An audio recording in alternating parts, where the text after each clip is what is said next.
আজকে আমরা গাছ থেকে তাজা জলপাই পেড়ে নিয়ে আসলাম। এখন আমরা জলপাই দিয়ে নতুন একটা রেসিপি বানাবো, খেতে খুব মজা হবে।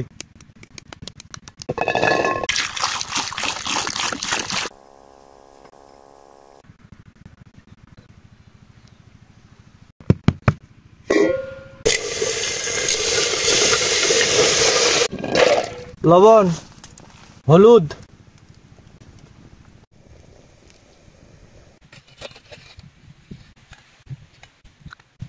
ভাজা মরিচ,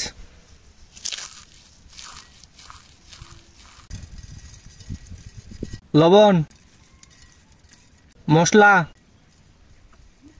খাঁটি সরিষার তেল। এখন আমরা ভালোভাবে মেখে নিব।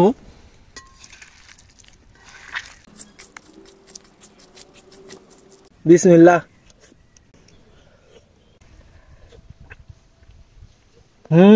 মাশাআল্লাহ, টক ঝাল মিষ্টি সব মিলিয়ে ভর্তাটা দারুণ হয়েছে।